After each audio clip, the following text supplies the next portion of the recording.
Hello everyone. So today we are going to start chapter number 2 which is atomic structure of chemistry.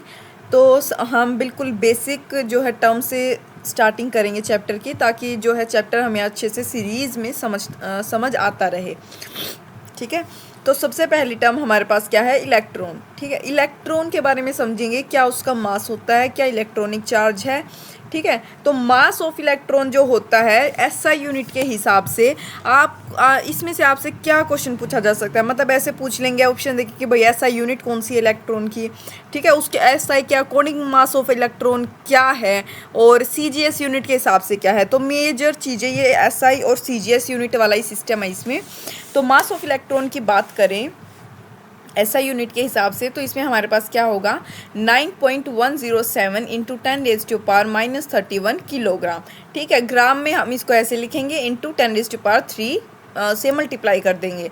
CGS unit में बात करें तो क्या होगा 9.107 into 10⁻⁻28 ग्राम। ये हमारी क्या होती है सीजीएस यूनिट में मास ऑफ इलेक्ट्रॉन होता है। इलेक्ट्रॉनिक चार्ज की बात करी जाए, सिमिलरली दोनों यूनिट में बात करेंगे, एसआई में भी सीजीएस में भी। तो एसआई में क्या होता है 1.6 इंटू 10⁻⁻19 कूलाम, और अगर सीजीएस में बात करें तो क्या होता है 4.8 इंटू 10⁻⁻10 ESU। अब ESU क्या है? ये होती है हमारी इलेक्ट्रोस्टैटिक यूनिट। ठीक है, चार्ज की बात करें हम जो है इलेक्ट्रॉन के चार्ज को -e से रिप्रेजेंट करते हैं, जो कि क्या होता है -1.6 इंटू 10⁻⁻19 कूलाम। ESU में बात करें यानी इसकी इलेक्ट्रोस्टैटिक यूनिट में बात करें तो क्या हो जाएगा हमारे पास -4.8 इंटू 10⁻⁻10। ठीक है, सिमिलरली ये दोनों चीज़ें मैंने यहाँ लिख रखी हैं। नेक्स्ट बात करेंगे प्रोटॉन की, तो इसको हम 1 AMU के हिसाब से जो है प्रोटॉन के मास को चार्ज को देखते हैं। तो यहाँ पे हमारे पास क्या होता है 1 AMU is equal to mass of carbon, जिसका आइसोटोप क्या है 12/12। यानी हम क्या लिख सकते हैं एसआई और सीजीएस यूनिट में 1.66 इंटू 10⁻⁻27 किलोग्राम, और सीजीएस में क्या होगा 1.66 इंटू 10⁻⁻24 ग्राम। ठीक है, नेक्स्ट बात करें मास ऑफ प्रोटॉन की, तो प्रोटॉन का मास क्या होगा 1.66 इंटू 10⁻⁻27 kg, यानी 1 AMU। Actual mass of proton की बात करें तो वो क्या होगा 1.00728 AMU। ठीक है, अब चार्ज की बात करेंगे किस पे? प्रोटॉन पे।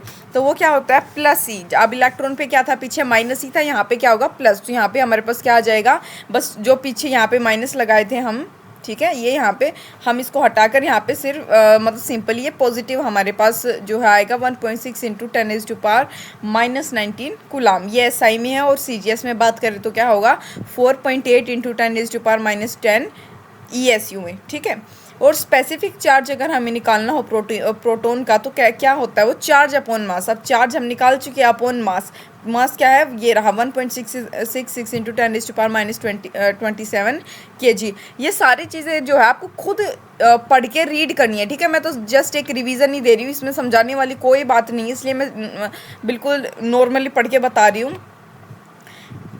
न्यूट्रॉन की बात करें तो न्यूट्रॉन के ऊपर कोई चार्ज नहीं होता। ये इसका 1 AMU is equal to mass of neutron होता है, मतलब 1 AMU क्या था हमारे पास 1.66 इंटू 10⁻⁻27 kg एसआई यूनिट में, और सीजीएस में ये रहा।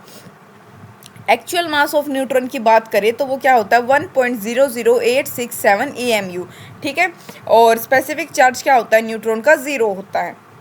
कैसे? देखो चार्ज अपॉन मास होता है स्पेसिफिक चार्ज निकालने का, तो चार्ज क्या है 0 मास। तो हमको मतलब अगर आप 0 से मास को डिवाइड कर रहे हो यहाँ पे, तो आपके पास स्पेसिफिक चार्ज क्या आता है न्यूट्रॉन का 0 आता है। आप एटॉमिक नंबर देखेंगे कि ये क्या होता है। एटॉमिक नंबर को हम कैपिटल Z से डिनोट करते हैं। एटॉमिक नंबर क्या होता है? It is a number of protons present in the nucleus. Nucleus के अंदर जितने नंबर ऑफ प्रोटॉन प्रेजेंट होते हैं वही हमारा क्या होता है एटॉमिक नंबर।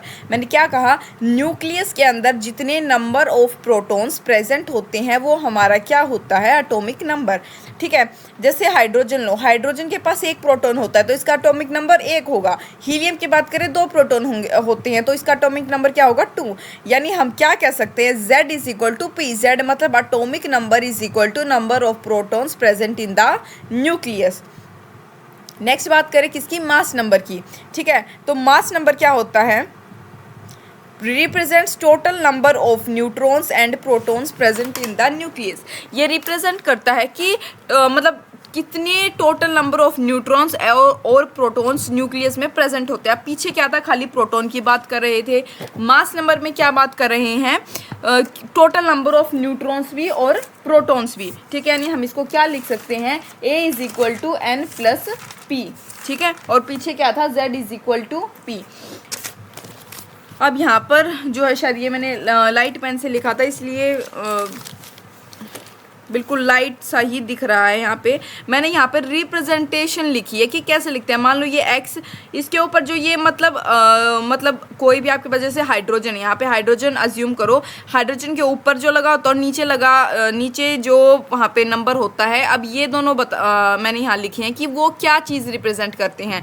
ऊपर जो नंबर लिखा रहता है वो होता है A यानी मास नंबर। ठीक है, वो हमारा क्या होता है, मास नंबर, और नीचे क्या होता है, एटॉमिक नंबर। अब मास नंबर भी आपने देख लिया, एटॉमिक नंबर भी आप समझ गए। ठीक है, मैंने यहाँ पे हाइड्रोजन का ये एग्जांपल, ये देखो ये हाइड्रोजन, इसके ऊपर मास नंबर भी 1 है, इसका एटॉमिक नंबर भी 1 है, लेकिन ज़रूरी नहीं हर एक एटम का ऐसे होता होगा। तो यहाँ पे आप दोनों चीज़ें ईजिली निकाल सकते हो। अपना एटॉमिक नंबर भी निकाल सकते हो, मास नंबर भी निकाल सकते हो। एटॉमिक नंबर की बात करें तो क्या होता है, जितने नंबर ऑफ प्रोटॉन होंगे, प्रोटॉन कितना है 1, और अगर मास नंबर की बात करें तो A is equal to N plus P. Neutron इसमें कितने हैं, 0 होते हैं हाइड्रोजन में, और प्रोटॉन कितना है 1, तो मास नंबर क्या आ जाएगा 1। ठीक है, तो ये आपका एग्जाम्पल था। नेक्स्ट बात करते हैं थॉमसन्स प्लम पुडिंग मॉडल 1898। तो इस मॉडल में जो थॉमसन हमारा था, इसमें मतलब देखो पुडिंग तो ये इंग्लिश वर्ड है, हम जो है वाटरमेलन से समझेंगे। वाटरमेलन क्या चीज़ है, वाटरमेलन का जो रेड पूरा एरिया होता है और जो उसके अंदर ब्लैक कलर के सीड होते हैं, उस जो रेड एरिया था उसको तो उन्होंने बताया था कि भैया पूरा पॉजिटिव चार्ज इसमें फैला हुआ है। ठीक है, और जो वो सीड थे उसको उन्होंने कहा कि भैया ये क्या है, नेगेटिव चार्ज, मतलब पॉजिटिव और नेगेटिव चार्ज मतलब इवनली डिस्ट्रीब्यूटेड होते हैं किसी भी एटम में। तो ये इन्होंने ऐसा दिया। ठीक है, ऐसा इन्होंने बताया हमको। लेकिन इसके ड्रॉबैक क्या थे, अब अगर थॉमसन्स के ड्रॉबैक देखें तो क्या क्या थे, consider mass to be evenly spread across. इन्होंने यही चीज़ कंसीडर कर ली थी कि जो मास है वो इवनली स्प्रेड है पूरे एटम में। ठीक है, it's a static model doesn't reflect the moment of, मतलब देखो इन्होंने जो मॉडल दिया वो एक स्टैटिक मॉडल था, मतलब रेस्ट पे था। ठीक है, मतलब ये कुछ भी मूवमेंट इलेक्ट्रॉन की रिप्रेजेंट कर ही नहीं पा रहा था, कुछ इलेक्ट्रॉन की मूवमेंट इन्होंने मतलब ये इस चीज़ की क्लैरिफिकेशन दे ही नहीं पाए। कुडंट एक्सप्लेन द स्टेबिलिटी, एक एटम की स्टेबिलिटी भी ये एक्सप्लेन नहीं कर पाए थे। तो ये तीनों क्या थे, इनके ड्रॉबैक थे। अब इसी में हम चीज़ पढ़ेंगे अल्फा रे स्कैटरिंग एक्सपेरिमेंट। अब ये क्या था, देखो इससे पहले एक बार ये डिस्कवरी ऑफ न्यूक्लियस देखो, ये हीलियम है, इसके ऊपर इसका ये क्या है ऊपर, अभी हमने पढ़ा था ये इसका मैं भूल गई, मास नंबर, ये मास नंबर है और ये क्या है, एटॉमिक नंबर। ठीक है, यहाँ पे देखो अल्फा पार्टिकल क्या होता है, ये मान लो अंदर क्या है, 2 प्रोटॉन 2 न्यूट्रॉन। ठीक है, हम समझ गए। अब 2 इलेक्ट्रॉन जो ये अपने आउटर शेल से रिमूव कर देता है और जिसकी वजह से इसके ऊपर +2 चार्ज आ जाता है, उसी को क्या कहते हैं, अल्फा पार्टिकल कहते हैं। अल्फा पार्टिकल वो होता है जो आइसोलेटेड न्यूक्लियस जो होगा हीलियम एटम का, मतलब जितने भी एक्स्ट्रा चार्ज है वो निकलने के बाद जो आइसोलेटेड न्यूक्लियस बचेगा हीलियम का, जैसे +2, वो हमारा क्या हो जाता है, अल्फा पार्टिकल। ठीक है, मास ऑफ अल्फा पार्टिकल की बात करें तो वो होता है 4 AMU, यानी 4 इंटू 1 AMU हम जानते हैं कितना होता है, 1.66 इंटू 10⁻⁻27 kg। ठीक है, चार्ज ऑफ अल्फा पार्टिकल की बात करें तो वो होता है +2E। E यानी आप इलेक्ट्रॉन का जानते हो क्या होता है, 1.66 इंटू 10⁻⁻19 कूलम। ठीक है, अब ये देखो तो ये एक्सपेरिमेंट की बात करेंगे। ये हमारे पास एक रेडियो एक्टिव कोई भी इन्होंने सब्सटेंस लिया, तो यहाँ पे क्या था, ये PB लेड से इसकी आउटर कवरिंग कर दी थी, ये क्या था, इलेक्ट्रॉन। ठीक है, ये यहाँ पे इन्होंने एक मतलब पेपर गोल्ड फॉइल लिया था, गोल्ड फॉइल मतलब बहुत थिन शीट ली थी गोल्ड फॉइल, जिसकी थिकनेस 0.0035 सेंटीमीटर थी। ठीक है, इसके साइड में इन्होंने जिंक सल्फाइड की स्क्रीन जो है से कवर कर दिया था। मतलब क्यों, क्या इसका क्या सिग्निफिकेंस था, मतलब कि ये जिंक सल्फाइड्स की जो स्क्रीन है ये बताती है कि भाई जहाँ पे भी इलेक्ट्रॉन पड़ेगा ना, ये मतलब एक लाइट सी वहाँ पे शो कर देती है, ठीक है, मतलब अलग से उसको क्या है हाईलाइट कर देता है, कुछ ऐसा कुछ करके।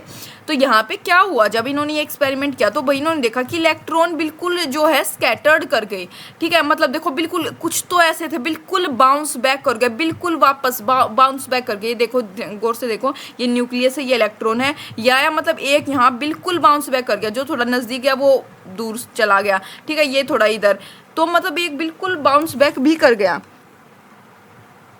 ठीक है। तो मतलब अब इन्होंने इंटरफेरेंस क्या दी थी इसमें कि जो मोस्ट ऑफ द पार्ट जो है एटम का वो एम्प्टी है। इन्होंने कह दिया कि भाई जितना मोस्ट ऑफ द पार्ट जो होता है एटम का वो एम्प्टी ही होता है, ठीक है, और positively charge particle must be concentrated as, और जो पॉजिटिवली चार्ज पार्टिकल हैं वो सेंटर पे कंसंट्रेटेड होती हैं, forming a tiny but heavy centre, it was called nucleus. तो न्यूक्लियस की डिस्कवरी तो भाई यहाँ से हो गई थी। इन्होंने बता दिया था कि भाई कुछ मतलब हैवी सा सेंटर होता है जिसके ऊपर पूरा पॉजिटिव चार्ज पार्टिकल कंसंट्रेटेड होते हैं, जिसे न्यूक्लियस कहते हैं, ठीक है।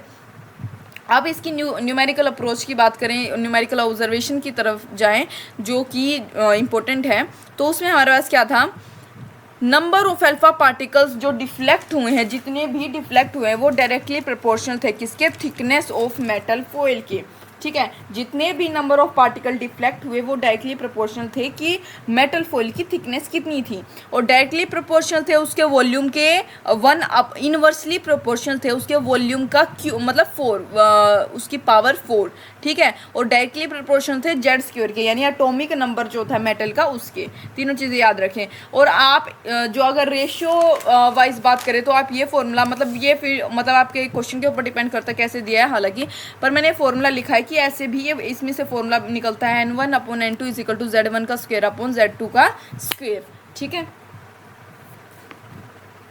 नेक्स्ट बात करें किसकी, रदरफोर्ड मॉडल की। अब भाई थॉमसन्स का हमने देख लिया, अब बात करेंगे किसके, रदरफोर्ड के मॉडल की बात कर लें।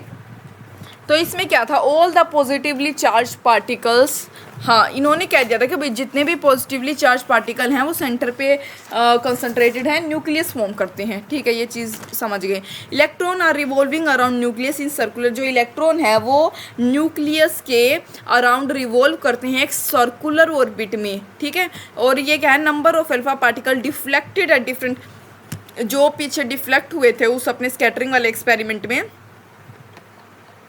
वो डिफरेंट एंगल पे जो है क्या हुए थे, डिफ्लेक्ट हुए थे, ठीक है। ऐसा नहीं है कि एक ही एंगल पे सारे डिफ्लेक्ट हो गए, तो डायरेक्टली इनवर्सली प्रोपोर्शनल थे 1/sin⁴ इंटू θ/2, ठीक है। ये एक जनरल मतलब उन्होंने टर्म दी थी, लेकिन आपको जो फॉर्मूले हैं वो यहाँ पे ये 3 याद रखने हैं, काइनेटिक एनर्जी का, पोटेंशियल एनर्जी का, टोटल एनर्जी का, ठीक है। अब देखो हम जानते हैं कि ये हमारे पास क्या है, एटम है बीच में, ठीक है, ये इसके mv²/r, ये इसी क्या है, सेंट्रीपिटल फोर्स है, सेंटर से सर्कुलर ऑर्बिटल की बात की तो यहाँ पे हमारे पास क्या आ जाएगा, mv²/r, फिजिक्स में आप पढ़ते होगे ये चीज़, ठीक है। तो इनके बीच का जो हमारे पास चार्ज था वो क्या था, KQ1 × Q2/r का स्क्वायर, ये चीज़ भी आपने फिजिक्स में पढ़ी होगी, ठीक है। तो यहाँ पे हम क्या लिख सकते हैं, KEZE/r² = mv²/r। ये कैसे लिखा मैंने, Q1 को क्या लिखा मैंने, चार्ज लिखा, Q यानी ZE, ठीक है, यहाँ पे अपॉन r का स्क्वायर, इसमें मैंने ये सारी चीज़ें पुट की। तो मेरे पास आप सिंपली बिल्कुल डायरेक्टली इनका जो फॉर्मूला भी याद रख सकते हो, काइनेटिक एनर्जी का जो फॉर्मूला निकल के आता है वो क्या था, 1/2 kZe²/r, और पोटेंशियल एनर्जी का क्या था, -kZe²/r। यहाँ पे हाफ था, इसमें हाफ चला गया। टोटल एनर्जी क्या होती है आप जानते हो, kinetic energy plus potential energy, तो इसका फॉर्मूला क्या होगा, -kZe²/2r। यहाँ पे क्या आ जाएगा, बस 2r। ईजी है, याद रखना भी ईजी है, ठीक है, कोई मुश्किल बात नहीं है। आप बस ये 3 चीज़ें और याद रखो न्यूमेरिकल अप्रोच के लिए, कि kinetic energy = minus total energy, potential energy क्या होती है, = 2 टाइम्स ऑफ टोटल एनर्जी, और काइनेटिक एनर्जी क्या होगी, माइनस पोटेंशियल एनर्जी अपॉन 2, ठीक है। As the electron moves away from nucleus, ये चीज़ें इंपॉर्टेंट है ये टर्म्स भी, जैसे ही इलेक्ट्रॉन जो है न्यूक्लियस से दूर जाता है तो उसकी काइनेटिक एनर्जी डिक्रीज हो जाती है, ठीक है, क्योंकि इलेक्ट्रॉन और न्यूक्लियस जो है एक दूसरे को अट्रैक्ट करेंगे, जिसकी वजह से जो पोटेंशियल एनर्जी है वो क्या होगी, नेगेटिव। टोटल एनर्जी जो होगी इलेक्ट्रॉन की वो इंक्रीज करेगी as the electron move away from the nucleus, ठीक है। नेक्स्ट बात करेंगे इलेक्ट्रोमैग्नेटिक थ्योरी ऑफ रेडिएशन, यानी क्लासिकल जिसे हम कहेंगे। इसमें क्या था, इलेक्ट्रोमैग्नेटिक थ्योरी ऑफ रेडिएशन जो थी, electron revolving around nucleus experience, जो इलेक्ट्रॉन रिवॉल्व करता है न्यूक्लियस के अराउंड वो एक एंगुलर एसिलेशन एक्सपीरियंस करता है। अकॉर्डिंग टू ये ईएम होता है, इलेक्ट्रोमैग्नेटिक को मैंने यहाँ ईएम लिखा है, according to EM theory of radiation it must lose, अगर ये भाई कोई भी चीज़ एंगुलर एसिलेशन कर रही है तो इसका मतलब वो एनर्जी भी लूज करेगी, किसकी, ईएम रेडिएशन की फॉर्म में, ठीक है, जिसकी अगर टोटल एनर्जी को डिक्रीज कर दे तो it has to come closer to nucleus, अगर टोटल एनर्जी को हम डिक्रीज कर रहे हैं तो इसको न्यूक्लियस के पास आना पड़ेगा। इट विल स्पाइरल इनटू, ये न्यूक्लियस में क्या करेगी, स्पाइरल जो है फॉर्मेशन करेगी एंड फॉल्स इनटू इट, और उसके अंदर फॉल हो जाएगी एक बहुत हाई वेलोसिटी के साथ, ठीक है। नेक्स्ट बात करेंगे, हमने थॉमसन पढ़ा, रदरफोर्ड पढ़ा है, अब बोर्स एटॉमिक थ्योरी की बात करेंगे जो 1913 में हमारे पास आई थी। ये कुछ नहीं था, बस मॉडिफिकेशन था रदरफोर्ड थ्योरी का। बस इन्होंने क्या है उसको, जैसे इन्होंने क्लासिकल मैकेनिक्स की बात की थी, ये इन्होंने वो क्वांटम मैकेनिक में वो चीज़ें जो है प्रूव कर दी थी, ठीक है, बस मॉडिफिकेशन थी रदरफोर्ड थ्योरी की, लेकिन क्वांटम मैकेनिक्स में। अब क्लासिफिकेशन और क्वांटम मैकेनिक्स में क्या डिफरेंस है, पहले यही समझो। मान लो दो फ्रेंड है, एक क्लासिकल वाला एक क्वांटम वाला, ठीक है, दोनों में झगड़ा हो गया भाई, इसने जो है क्लासिकल ये क्वांटम वाले ने क्या किया, उसके पास कुछ पत्थर पड़े थे, उसने 3-4 पत्थर उठा के मारना चालू कर दिया, ठीक है। अब क्लासिकल वाले ने क्या किया, उसके पास जो है वाटर पाइप यानी पानी की वो पाइप पड़ी थी, उसने वो चालू करके उसके ऊपर पानी मारना चालू किया। तो इससे क्या पता चला कि भाई क्वांटम मैकेनिक्स क्या है, हमें एक प्रॉपर मतलब क्वांटिटी बता देती है, ठीक है, क्वांटाइज्ड होती है, मतलब कि भाई हम उस कंकर को गिन सकते हैं कि भाई उसने 4 मारे होंगे, 5 मारे, ऐसा तो नहीं कि भाई 4.5 मार दिए, 3.25 मार दिए, 2.25 नहीं हो सकता ना, 2.112 मार दिया, ऐसा नहीं हो सकता। लेकिन वाटर को आप ऐसे काउंट कर सकते थे, मतलब आप 1.112 लीटर भी हो सकता उसने मार दिया हो, उसने 2.0005 लीटर भी हो सकता उसने मारा हो, उसने 5.6 लीटर मार दिया, ऐसे हम इसको क्लासिकल मैकेनिक में इसका जो है आइडेंटिफिकेशन कर सकते हैं। यानी कि क्या पता चला कि क्लासिकल मैकेनिक क्या है, कंटिन्यूस है, और क्वांटम मैकेनिक्स क्या है, क्वांटाइज्ड होती है। अब इससे पहले आगे बढ़ने से पहले हम फोटोन टर्म को समझेंगे। फोटोन क्या है कि smallest energy unit of all the EM radiation. ये क्या है, स्मॉलेस्ट एनर्जी यूनिट होती है जितनी भी ईएम रेडिएशन होती है उनकी। क्वांटम क्या होती है, एनर्जी होती है एक सिंगल फोटोन की, एनर्जी ऑफ सिंगल फोटोन, जिसको हम पीएच से डिनोट करेंगे। वेव क्या होती है, वेव आप अच्छे से समझते होंगे, आपने फिजिक्स में पढ़ा होगा, ये क्रस्ट ये ट्रफ, ठीक है। ऐसे वेव लेंथ लैम्डा होती है। फ्रीक्वेंसी क्या होती है, 1 सेकंड में जितने नंबर ऑफ वेव्स पास हुए, यानी इसका फॉर्मूला क्या होगा, mu is equal to 1/T, ठीक है। और वेलोसिटी की बात करें तो v is equal to mu into lambda, ठीक है, ये हमारी वेलोसिटी का फॉर्मूला। ईएम वेव्स के केस में बात करें, अब ये थी भाई सिंपल वेव्स के लिए, मतलब जितनी भी वेव्स होती हैं उनके लिए एप्लीकेबल थी। लेकिन अगर हम अब अपनी ईएम वेव्स में बात करें तो यहाँ पे हमारे पास फॉर्मूला होता है c is equal to mu lambda. c क्या होती है, लाइट की स्पीड होती है, जिसकी वैल्यू क्या होती है 3 × 10⁸ मीटर पर सेकेंड, ठीक है। अब बात करें the different EM radiations have different lambda and mu but same velocity. अब ये क्या कहना चाह रहा है कि भाई जितने भी डिफरेंट ईएम रेडिएशन होंगी उनका जो है लैम्डा और म्यू, यानी लैम्डा वेवलेंथ और फ्रीक्वेंसी की वैल्यू तो बिल्कुल डिफरेंट होगी, लेकिन वेलोसिटी सेम रहेगी, ठीक है। अब वेव नंबर देखो, वेव नंबर को हम ऐसे म्यू के ऊपर से बार सा लगा देते हैं, इसे रिप्रेजेंट करते हैं number of waves per unit length, जितनी number of waves per unit length वहाँ से पास हुई, तो इसको क्या लिखेंगे, म्यू उसके ऊपर बार, वेव नंबर को हम ऐसे रिप्रेजेंट करते हैं, ध्यान से समझ ले, इज इक्वल टू 1/λ फॉर्मूला हो गया। क्वांटम हम जानते हैं एनर्जी ऑफ फोटोन, यानी हम इसको कैसे लिख सकते हैं, energy of photon is equal to H mu, H है ये एच म्यू। एच क्या होता है, प्लैंक्स कांस्टेंट होता है, जिसकी वैल्यू होती है 6.626 × 10⁻⁻34 जूल पर सेकंड, ठीक है। ये क्या है, ये फॉर्मूला ऐसे भी लिखा जा सकता है, ई यानी energy of photon is equal to, यानी क्वांटम जिसे हम गए, quantum is equal to H C upon lambda, H into C upon lambda, और सी क्या होता है, स्पीड ऑफ लाइट हम जानते हैं म्यू इंटू लेमडा, ठीक है। तो ये चीज़ याद रखें। अब total energy of EM radiation की बात करें, वो कैसे होती है, नंबर ऑफ फोटोन जितने भी होंगे into energy of one photon. Number of photon को आप एनर्जी ऑफ वन फोटोन से मल्टीप्लाई कर दोगे, नंबर ऑफ फोटोन को हम क्वांटा भी कहते हैं और एनर्जी ऑफ वन फोटोन को हम क्वांटम भी कहते हैं। तो यहाँ पे हमारे पास क्या फॉर्मूला निकल कर आएगा, N into H C upon lambda, ठीक है, जिसकी एसआई यूनिट ये होती है। अब ये तीन टर्म याद रखें, बहुत ज़्यादा यूज़ में आने वाली हैं ये न्यूमेरिकल के केस में। एक आर्मस्ट्रॉन्ग जो है 10⁻⁻10 मीटर के इक्विवेलेंट होगा, 1 picometre is equal to 10⁻⁻12 metre, और 1 nanometre is equal to 10⁻⁻9 metre, ठीक है। नेक्स्ट बात करेंगे इलेक्ट्रॉन वोल्ट की, ठीक है, ईवी से हम इसे रिप्रेजेंट करते हैं। It is a very small unit of energy used at the sub atomic level. ये बहुत स्मॉल यूनिट होती है एनर्जी की जो सब एटॉमिक लेवल पे यूज़ होती है, ठीक है। 1 electron volt is equal to क्या होगा, 1.6 इंटू 10⁻⁻19 जूल होता है। और इसको हम कैसे लिख सकते हैं, 1 जूल में अगर निकालना, मतलब जूल से निकालना हो तो 1 joule is equal to 1/1.6 into 10⁻⁻19 eV. Theory of quantum mechanics देखेंगे, this energy will flow in the form of discrete packets. ये एनर्जी जो है मतलब छोटे छोटे पैकेट्स के फॉर्म में सेपरेटली फ्लो करती है। Therefore we can't add the energy, therefore हम एनर्जी को ऐड नहीं कर सकते फोटोन्स की एक क्वांटम मैकेनिकल प्रोसेस में। Therefore only 1 photon is absorb, एक ही फोटोन एक टाइम पे एब्जॉर्ब होता है। अब बोर्स एटॉमिक मॉडल देखेंगे जिसमें हमें पोस्टुलेट्स दिए थे जो कि क्वांटम मैकेनिक्स पे बेस्ड थे। 3 पोस्टुलेट दिए थे। पहला कंसेप्ट था स्टेशनरी स्टेट का, दूसरा था quantization of angular momentum of electron, तीसरा था emission and absorption of spectra, ठीक है। तो ये तीनों को अब हम अच्छे से डिटेल में देखेंगे। पहला हमारे पास है कंसेप्ट ऑफ स्टेशनरी स्टेट, ठीक है। अब इसको अच्छे से समझेंगे। इसका मतलब क्या है कि इलेक्ट्रॉन कांट, मतलब इलेक्ट्रॉन किसी भी ऑर्बिट में ऐसे ही रिवॉल्व नहीं कर सकता, ऐसे ही घूम नहीं सकता। It can revolve in some selected orbits only, वो अपने कुछ सेलेक्टेड ऑर्बिट्स में ही क्या है रिवॉल्व कर सकता है।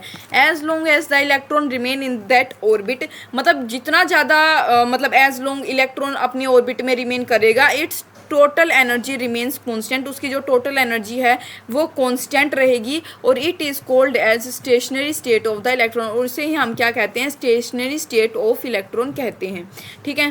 तो ये हमारा क्या है, concept of stationary state. Next है क्वांटाइजेशन ऑफ एंगुलर मोमेंटम। तो इसमें हमारे पास क्या है, if electron is in stationary state its angular momentum will always be a simple multiple of, मतलब इसमें सिर्फ क्या ध्यान रखना है कि h/2π, जो मतलब इलेक्ट्रॉन अपनी जो अपनी स्टेशनरी स्टेट में जो रहता है तो उसकी एंगुलर मोमेंटम हमेशा, मतलब अगर एन, मतलब हम ऑर्बिट 1 की बात करें तो इसमें हमारे पास क्या आ जाएगा 1h/2π। 2 में बात करें तो 2 इंटू h/2π, तो मतलब ये हमारे पास मल्टीपल किसका होता है, h/2π का, ठीक है। और इसका एक फॉर्मूला याद रखना है एंगुलर मोमेंटम का। एंगुलर मोमेंटम का फॉर्मूला यहाँ पे जो याद रखना है, mvr is equal to nh/2π, ये फॉर्मूला याद रखना है, जिसमें n की वैल्यू 1, 2, 3 कोई भी हो सकती है। नेक्स्ट बात करें numerical approach of Bohr atomic model.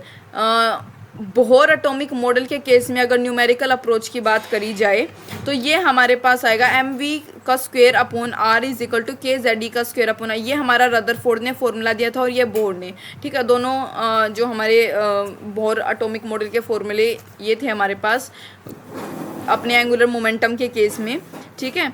तो यहाँ पे सबसे पहले जो है ये चीज़ें याद रखनी, ये टर्म समझनी है कि भाई m क्या रिप्रेजेंट करता है, mass of electron, v linear speed, r radius of atom, z atomic number, e 1.6 into 10⁻⁻19 coulomb, k permittivity जो परमिटिविटी कांस्टेंट जो होता है, n नंबर ऑफ ऑर्बिट, और n क्या है, अगर n इज इक्वल टू 1 है मतलब वो फर्स्ट ऑर्बिट की बात हो रही है, और h क्या था, प्लैंक्स कांस्टेंट।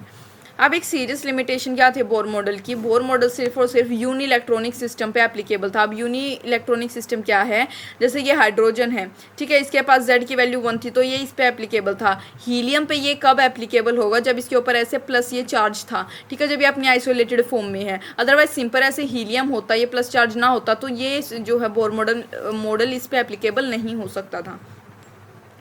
नेक्स्ट अब इनकी जो है डायरेक्ट वैल्यू निकालेंगे, डेरिवेट नहीं कर रखा है यहाँ पे क्योंकि जो एट द एंड आपको ये फॉर्मूला ही याद रखना है। तो रेडियस ऑफ ऑर्बिट के फॉर्मूले की बात करें जो हम, अगर आप निकालना चाहो तो जो यहाँ पे ये दो फॉर्मूले निकाले हैं इनको इक्वेट करके, इनको सोल्व करके आप ये चीज़ें निकाल सकते हो सारी। तो रेडियस ऑफ ऑर्बिट की बात करें तो क्या होता है, radius is equal to 0.529 N square upon Z Armstrong. ये किसका है, रेडियस ऑफ ऑर्बिट का फॉर्मूला होता है। आर जो है रेडियस डायरेक्टली प्रोपोर्शनल होगा एन के स्क्वायर के। एन स्क्वायर, अब एन स्क्वायर क्या था, एन की वैल्यू यहाँ पे लिख रही है नंबर ऑफ ऑर्बिट, जितने नंबर ऑफ ऑर्बिट होंगी उतनी रेडियस होती है, ठीक है। और इन्वर्सली प्रोपोर्शनल होता है जेड के, यानी एटॉमिक नंबर के इन्वर्सली प्रोपोर्शनल। वेलोसिटी की बात करें इलेक्ट्रॉन की तो वो क्या होगी 2.18 into 10⁶ Z upon N metre पर सेकेंड, ठीक है। ये वेलोसिटी ऑफ इलेक्ट्रॉन का फॉर्मूला होता है। और यहाँ पे जो वेलोसिटी है वो डायरेक्टली प्रोपोर्शनल होती है एटॉमिक नंबर की और इन्वर्सली प्रोपोर्शनल होगी एन के, नंबर ऑफ ऑर्बिट्स के। टोटल एनर्जी की बात करें तो यहाँ पे हमारे पास टोटल एनर्जी का फॉर्मूला क्या है, -13.6 Z square upon N square electro volt, ठीक है। और ये चीज़ हम पीछे देख चुके हैं कि kinetic energy is equal to minus total energy और potential energy is equal to -2 kinetic energy, ठीक है। न्यूमेरिकल अप्रोच के लिए ये जो साइड में मैंने कैलकुलेशंस लिख रखी है ये आर्मस्ट्रॉन्ग की और पिकोमीटर की करके, ये इंपॉर्टेंट है। जैसे हमारे पास 1 आर्मस्ट्रॉन्ग क्या होता है 10⁻⁻10 मीटर और 1 पिकोमीटर क्या होता है 10⁻⁻12 मीटर। तो इसको अगर हम खोल के लिखे तो कैसे लिख सकते हैं 10⁻⁻10 इंटू 10⁻⁻2 मीटर, ठीक है। तो यहाँ पे हमारे पास 1 पिकोमीटर क्या आ जाएगा इज इक्वल टू 10⁻⁻2 आर्मस्ट्रॉन्ग। अगर आर्मस्ट्रॉन्ग में निकालना है पिकोमीटर में है तो आप क्या करोगे 10⁻2 इंटू मतलब 1 picometre is equal to 10⁻2 Armstrong. अब अगर हम बात करें आर्मस्ट्रॉन्ग की 1 Armstrong is equal to 1 upon 10⁻2 picometre. तो अगर आर्मस्ट्रॉन्ग से पिकोमीटर में निकालना है तो 1 Armstrong is equal to 100 picometre आपके पास यहाँ पे जो है ये न्यूमेरिकल अप्रोच के लिए कैलकुलेशन। अब बात करेंगे आयनाइजेशन एनर्जी की। आयनाइजेशन एनर्जी जो पीरियोडिसिटी ऑफ एलिमेंट वगैरह चैप्टर है हमारे केमिस्ट्री में उसमें अच्छे से समझाई जाती है। खैर यहाँ पे भी हम थोड़ी सी अप्रोच ले लेंगे इस जो है टर्म की।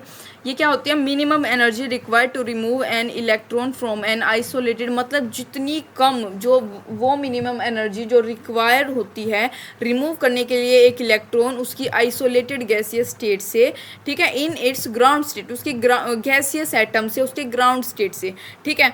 फॉर्मूला इसका याद रखना है बस आपको। आयनाइजेशन एनर्जी का क्या फॉर्मूला होता है +13.6 जेड स्क्वायर इलेक्ट्रो वोल्ट, ठीक है। अब बात करेंगे रीडबर्ग्स इक्वेशन की। अब रीडबर्ग्स इक्वेशन क्या होती है, यानी RH से हम इसे रिप्रेजेंट करते हैं। तो ये क्या होता है, ये देखो ये हमारे पास कोई भी एटम है, ये इलेक्ट्रॉन जिसकी जो है 2 इलेक्ट्रोवोल्ट इसकी जो है एनर्जी है। यहाँ पे एक इलेक्ट्रॉन जिसकी 4 इलेक्ट्रोवोल्ट है। यहाँ से क्या हुआ एक मतलब एक वेवलेंथ जो है यहाँ पे जो है इसके स्ट्राइक किया, ठीक है। तो यहाँ पे इसने क्या किया, एब्जॉर्प्शन कर लिया उस एनर्जी का, एब्जॉर्ब करी उसने वो एनर्जी, तो इसकी 4 इलेक्ट्रोवोल्ट जो है एनर्जी हो गई इसकी। तो ये अब भैया अपनी ऑर्बिटल इसमें तो नहीं रह सकता क्योंकि अगर यहाँ पे इसकी एनर्जी बढ़ गई है तो इस वाले ऑर्बिटल में ये नहीं स्टे कर सकता, ठीक है। ये एक्साइटेड हो गया, ये चला गया ऊपर वाले जो है अपने मतलब ऑर्बिटल में। तो यहाँ पे फिर जाते हुए इसकी जो है 2 इलेक्ट्रोवोल्ट एमिट हो गई एनर्जी, ठीक है। यहाँ पे एमिशन हुआ तो ये वापस ही क्या आ गया अपने ग्राउंड स्टेट पे आ गया। तो यही क्या था रिडबर्ग्स इक्वेशन होती है, मतलब lambda is wavelength of photon emitted और absorb during electronic transition from Np to Ni, ठीक है। To get the lambda of photon emitted और absorbed we should always use, हमें हमेशा रिडबर्ग्स इक्वेशन यूज़ करनी चाहिए। अगर हमें लैम्डा, हमें ये रिडबर्ग्स इक्वेशन जो है वेवलेंथ को निकालने के लिए होती है फोटोन की, जितनी एमिट की या एब्जॉर्ब की। तो इसका फॉर्मूला क्या होगा, जो ये mu bar is equal to 1 upon lambda हम पीछे पढ़ के आ चुके हैं, इज इक्वल टू RH क्या होता है रिडबर्ग्स कॉन्स्टेंट, जेड स्क्वेयर ये क्या है मोड 1 अपॉन N1 का स्क्वायर -1 अपॉन N2 का स्क्वायर। रिडबर्ग्स कांस्टेंट था जिसकी वैल्यू क्या होती है 1.9678 सेंटीमीटर इनवर्स, या फिर हम इसे कैसे लिख सकते हैं मीटर में 1096780 मीटर इनवर्स। और जो इसकी मोस्ट प्रोबेबली यूज़ की जाती है 1.096780 into 10⁻7 which is approx to 10⁻7 metre, ठीक है, इनवर्स। अब यहाँ पे हम सीरीज़ की बात करेंगे, ठीक है। सीरीज़ का टॉपिक चालू हो गया है। लाइमन सीरीज़ की बात करें तो ये इंफ्रारेड रीजन में जो है फॉल करती है। इसका क्या मतलब, देखो सबसे पहले आप ये समझो कि 1 और 2 के बीच में जो सीरीज है, इनके बीच में नंबर ऑफ ऑर्बिट के बीच में बहुत ज़्यादा गैप होता है। 2 और 3 के बीच में इतना नहीं, ना 3 और 4 के, और एट द एंड मतलब सोन एक जो है इन्फिनिटी तक भी पहुंच जाता है नंबर ऑफ जो है क्या ऑर्बिटल्स। तो यहाँ पे अगर हम बात करें तो इसमें क्या होता है, लाइमन सीरीज़ में जो हमारा कोई भी एटम है वो N2 से N1 पे, मतलब N1 पे फॉल करना होता है, ठीक है, मतलब कहीं से भी। तो यहाँ पे N1 क्या होगा, हमेशा 1 होगा, और N2 2 3 4 5 6 मतलब कुछ भी हो सकता है। लिमिटिंग लाइन की बात करें तो N1 1 होगा और N2 क्या होगा, इन्फिनिटी से ऊपर तो नहीं जा सकता ना। तो यहाँ पे अगर मैक्सिमम एनर्जी की बात करें और मिनिमम लैम्डा ले, तो मैक्सिमम एनर्जी जो है N2 की यानी लैम्डा पे, और मिनिमम जो है N1 1 ही होगा। मिनिमम एनर्जी की बात करें तो वो क्या 2 से 1 और मैक्सिमम लैम्डा 1 ही, ठीक है। यहाँ पे फॉर्मूला याद रखना है, E = hc अपॉन लैम्डा। तो E क्या है, inversely proportional to 1 upon lambda. Balmer series की बात करेंगे जो विजिबल रीजन में फॉल करता है, तो ये मतलब जो पीछे वाले मतलब सारी मतलब सिमिलर चलती है, बस इनकी जो है ऑर्बिटल जो n की वैल्यू है वो चेंज होती रहती है। यहाँ पे क्या है 3 से 2 पर, या 4 से 2 पर, या 5 से 2 पर, ये अल्फा, ये बीटा, ये गामा रेज हो जाती हैं, ठीक है। तो यहाँ पे भी वो सिमिलर चीज़ें लिखी हैं, आप रीड कर लेना। नेक्स्ट है पार्शियन सीरीज़, ये यूवी रीजन में फॉल करती है। N1 की वैल्यू 4, 2 की 5 6 7 कुछ भी हो सकती है। पी फंड की बात करें, ये यूवी रीजन में होती है, N1 की 5 और N2 की 6 7 8 कुछ भी हो सकती है। ये विजिबल रीजन में होती है बाल्मर सीरीज, ठीक है। अब बात करेंगे वेव पार्टिकल डुअलिटी। अब ये वेव पार्टिकल डुअलिटी क्या होता है, ये जो है सबसे पहले आप चीज़ समझो कि एक फोटोन जो था, ये हमारे पास मैक्स प्लैंक और एल्बर्ट आइंस्टाइन ने दोनों ने अलग अलग नेचर का बताया। भाई मैक्स प्लैंक ने बताया वेव नेचर का होता है, एल्बर्ट आइंस्टाइन ने बताया कि ये पार्टिकल नेचर का होता है, ठीक है। तो वेव नेचर का मतलब जिसमें डिफ्रैक्शन और इंटरफेरेंस हो वेव में, और इसमें क्या है मतलब फोटो इलेक्ट्रिक इफेक्ट जिसमें दिखे। तो इसने फॉर्मूला दिया जो है quantum = h, mu = hc upon lambda, इसने दिया mc²। तो इनके बीच में भाई ऐसा हो गया कि भाई किसका सही किसका गलत। तो वहाँ पे डी ब्रोगली आई, उन्होंने कहा कि भाई तुम दोनों का ठीक है। कैसे उन्होंने बताया, डी ब्रोगली इक्वेशन दिया। According to de Broglie every particle has an associated wave known as particle wave, मतलब वेव नेचर भी होता है और पार्टिकल नेचर भी होता है। तो इन्होंने दोनों को इक्वेट करके एक फॉर्मूला, एक इक्वेशन जो दी वो क्या था, P = h upon lambda. P क्या होता है, मोमेंटम, ठीक है। ये क्या होती है, डी ब्रोगलीज इक्वेशन होती है। P क्या होता है, मोमेंटम होता है। कैलकुलेट, अगर ऐसे क्वेश्चन में दे रखा हो कि number of waves made by, मतलब कैसे भी कोई भी सीरीज से ऐसे नंबर ऑफ वेव निकालनी हो, तो आप फॉर्मूला वहाँ पे पुट करते हो 2πr = n लैम्डा, ठीक है। अब बात करेंगे अनसर्टेनिटी प्रिंसिपल, हाइजेनबर्ग्स भी जिसे हम कह सकते हैं। तो ये क्या होता है, it is impossible to determine simultaneously with precision the position and momentum of a sub atomic particle. इन्होंने कि ये क्या कह रहे थे कि ये भाई इम्पॉसिबल है कि आप पोजीशन को और मोमेंटम को दोनों को साथ साथ जो है डिटरमाइन कर लो, वो भी एक्यूरेसी के साथ, वो भी मतलब प्रिसीजन होता है, मतलब बहुत ज़्यादा एक्यूरेसी के साथ, ठीक है। Position and momentum must be along the same axis, जो हमने ऊपर बात की। तो फॉर्मूला क्या दिया, ये जो क्या है डेल्टा एक्स, यानी ये जो हमारी पोजीशन और momentum delta x dot delta P, या तो ये ग्रेटर देन या इक्वल टू होंगे किसके, h अपॉन 4π के, ठीक है। अब इसमें बात करें मॉडर्न क्वांटम थ्योरी, ये क्या था, ऑर्बिटल, इसमें सबसे पहले समझेंगे क्या चीज़ है। Region of space where probability of finding the electron is maximum. Orbital वो रीजन होता है जिसमें जो प्रोबेबिलिटी हो इलेक्ट्रॉन की फाइंड करने की वो मैक्सिमम होती है। मल्टी इलेक्ट्रॉन एटम में बात करें या आयन में, तो जो एड्रेस होता है स्पेसिफिक इलेक्ट्रॉन का, वो मतलब एक स्पेसिफिक नंबर से दिया जाता है, जिसे हम क्या कहते हैं, क्वांटम नंबर। अब हम पढ़ते हैं क्वांटम नंबर। क्वांटम नंबर क्या है, इसमें हमारे पास 4 थे। सबसे ऊपर था principal quantum number, small n से डिनोट करते हैं। फिर था एजिमुथल या सब्सिडियरी क्वांटम नंबर, जिसे हम एल से डिनोट करते हैं। Magnetic quantum number m, spin quantum number s या एम एस से भी इसे हम डिनोट कर सकते हैं। तो ये चीज़ आपको थोड़ी लाइट दिख रही है, इसको मैं एक्सप्लेन करती हूँ। ये चीज़ कैसे आपको याद रहेगी, क्या है ये अभी पता चल जाएगा। देखो मान लो कि आप चंडीगढ़ जा रहे हो। अब भाई चंडीगढ़ तो बहुत बड़ा है ना। तो चंडीगढ़ में मान लो चंडीगढ़ को आप ये quantum number, principal quantum number मानो। अब उसमें अगर आप जा रहे हो, आप कहीं पे मतलब पर्टिकुलर प्लेस पे जाना है तो आप वहाँ पे देखोगे भाई बहुत सारे सेक्टर होते हैं कि कौन से सेक्टर में जाओगे। तो इसके बाद सेक्टर को आप क्या समझो, ये अपना सब्सिडियरी क्वांटम नंबर समझो, ठीक है, जिसे हम सब शेल भी कह सकते हैं। फिर आप भाई सेक्टर में गए तो आपको हाउस नंबर की ज़रूरत पड़ेगी जानने के लिए कि भाई कौन से घर में जाना है, तो उसको आप समझो मैग्नेटिक क्वांटम नंबर यानी ऑर्बिटल, ठीक है। और उसके बाद आप हाउस नंबर में पहुंचे तो मान लो वहाँ पे 2 लोग रहते हैं उस घर में, ठीक है, उसको आप समझो स्पिन क्वांटम नंबर यानी एमएस। अब इन चारों को डिटेल में थोड़ा देखेंगे। सबसे पहला हमारे पास है प्रिंसिपल क्वांटम नंबर एन से प्रोवाइड द, ये क्या बताता है, main energy shell of electron हमें बताता है। प्रोवाइड आइडिया अबाउट, मतलब एनर्जी शेल का भी बताएगा और साइज भी बताता है ऑर्बिटल का कि क्या होता है। एन की वैल्यू 1 2 3 4 सोन कुछ भी हो सकती है। एजीमुथल क्वांटम नंबर की बात करें एल से, जिसे हम डिनोट करते हैं, एल क्या डिफाइन करता है, शेप। अब यहाँ पे हमें साइज और मेन एनर्जी पता चली, सेकंड में हमें क्या पता चला, shape. Represent the sub shell present with, एक गिवन मेन शेल में कितने सब शेल प्रेजेंट है ये बताता है। एंड मतलब इसकी मैक्सिमम वैल्यू जो है 3 हो सकती है।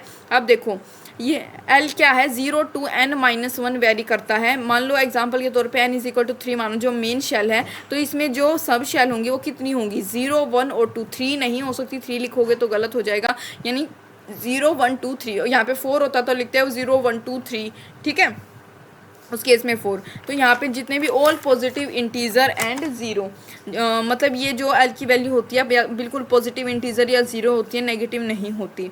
एन की वैल्यू यहाँ पे 3, अगर मतलब हमारे इसमें 3 होती है सब शेल के केस में, L 0 1 2 0 1 2, ठीक है। लेकिन अगर यहाँ पे एल की वैल्यू 0 हो तो वो एस सब शेल में जो है फॉल करती है। 1 हो तो पी की, 2 डी, 3 एफ और 4 जी, मतलब सोन। The S orbital are spherical in shape with the nucleus at the centre. जो एस ऑर्बिटल है वो स्फीरिकल होते हैं शेप में with the nucleus at the centre, मतलब सेंटर मतलब, और जो सरफेस होता है, सरफेस एरिया स्फीयर का, वो मैक्सिमम इलेक्ट्रॉन डेंसिटी उसमें होती है, ठीक है।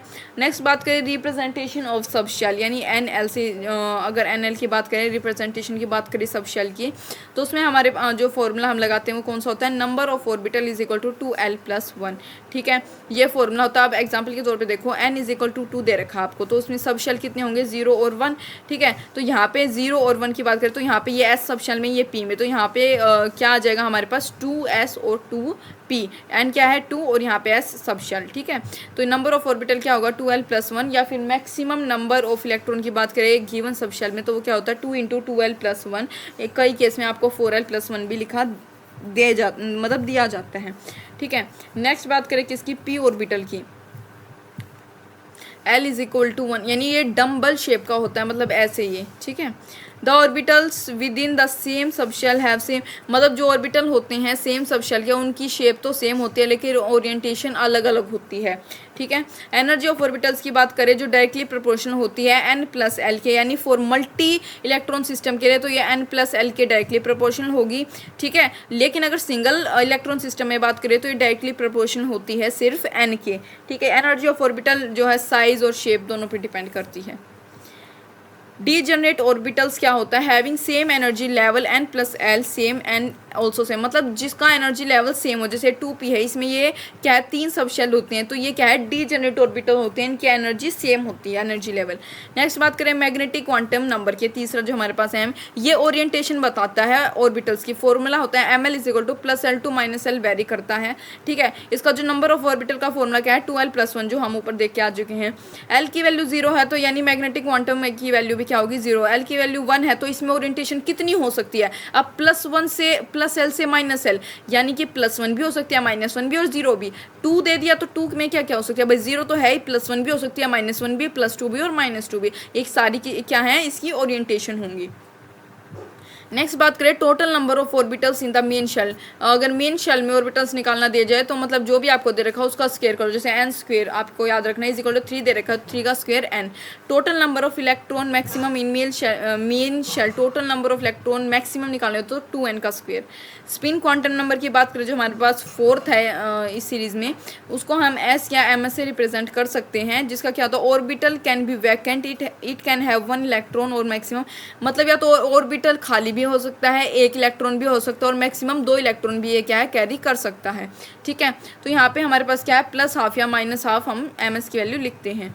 पोलीज एक्सक्लूजन प्रिंसिपल, अब ये क्या है, no two electron in the same atom can have identical set of 4। जो हमने 4 क्वांटम नंबर अभी पढ़े हैं, कोई भी एटम ऐसा नहीं है जिसके मतलब ये चारों सेट ऑफ क्वांटम नंबर जो आइडेंटिकल हो एक दूसरे से, मतलब माइनर चेंज या बिट चेंज तो भाई हर एक में मतलब मिलेगा, मतलब सारे एक दूसरे से वेरी करेंगे, ठीक है।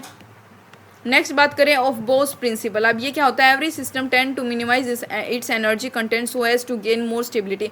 हर एक जो सिस्टम की ये जो है एक टेंडेंसी होती है कि वो अपनी एनर्जी कंटेंट को कम करके रखे, ताकि मतलब जिसकी एनर्जी कम उसकी स्टेबिलिटी ज़्यादा, ये याद रखना है, ठीक है। This minimum energy state is known as, इसको हम क्या कहते हैं, ग्राउंड स्टेट कहते हैं। और ये इस सीरीज़ में चलता है, जैसे पहले 1s2, मतलब इसके अंदर 2 ऑर्बिटल हो सकते हैं, फिर 2s2, फिर 2p आ जाता है जिसके ऊपर मतलब सिर्फ 6 इसके अंदर जो है फोल्ड कर सकते हैं एटम ऑर्बिटल। तो 3s2, 3p6, 4s2, 3d10, मतलब ये सोन ऐसे चलता रहता है। जो हमारी लोअर एनर्जी लेवल होती है उसको वो सबसे पहले फिल करी जाती है, उसके बाद हायर फिर मतलब lower to higher energy level move किया जाता है। अब बात करें हर्ट्ज प्रिंसिपल, ये क्या होता है, मतलब इसमें क्या होता है, मान लो ये आपके पास 3 ऑर्बिटल है, तो सबसे पहले आप इनको एक एक इसमें एरो फिल करोगे, ठीक है। उसके पास अगर आपके पास उसके बाद अगर और भी आपके पास से 3 से ज़्यादा 6 हैं इसमें, तो फिर आप इसको सीरीज वाइज ऐसे फिल करते चलोगे। ऐसा नहीं कि आप पहले में 2 इलेक्ट्रॉन फिल कर दोगे फिर आगे बढ़ोगे, एक एक सारों में फिल करते चलना है सीरीज में। स्पिन ओनली मैग्नेटिक मूवमेंट क्या होता है, ये मैग्नेटिक मूवमेंट निकालना दिया जाए तो ये फॉर्मूला आपको याद रखना है, mu is equal to root n into n plus 2 Bohr model. n क्या होता है, जितने अनपेड इलेक्ट्रॉन आपके पास होते हैं वो n को रिप्रेजेंट करता है। स्पिन की बात करें is equal to n into plus minus 1/2, तो ये फॉर्मूला है। अब बात करें ऑर्बिटल एंगुलर मोमेंटम का, तो developed due to inclined motion of orbital.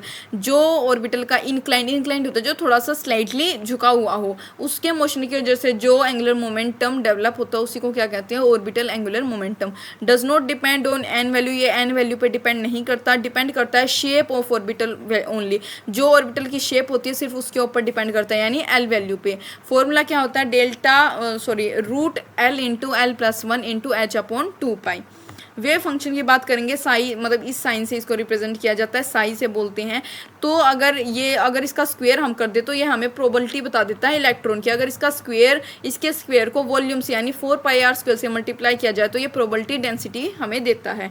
अब नोड क्या होता है, the region of space within the atom excluding nucleus where the probability of finding an electron is 0। वो रीजन होता है स्पेस का जिसके न्यूक्लियस को छोड़ के जहाँ पे जो प्रोबेबिलिटी होती है इलेक्ट्रॉन को फाइंड करने की वो 0 होती है, मतलब जहाँ पे जो है इलेक्ट्रॉन लाई ही नहीं करता, ठीक है।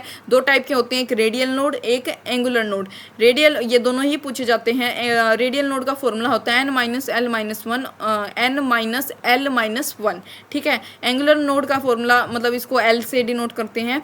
टोटल नोड्स पूछा जाए तो फॉर्मूला आपके पास क्या होता है, ये हमने दोनों को जो है यहाँ पे इक्वेट करके लिखा है, n minus L minus 1 plus L, तो यहाँ पे l से l कट गया तो हमारे पास आ गया n माइनस 1। तो इसी के साथ हमारा जो एटॉमिक स्ट्रक्चर चैप्टर है यहाँ पे फिनिश हो गया है। उम्मीद है आपको समझ आया होगा। ये यहाँ पे मैंने जो है हर एक टॉपिक को कवर करके इनके अच्छे से नोट्स बना रखे हैं, तो शायद ये नोट्स आपके लिए हेल्पफुल हो।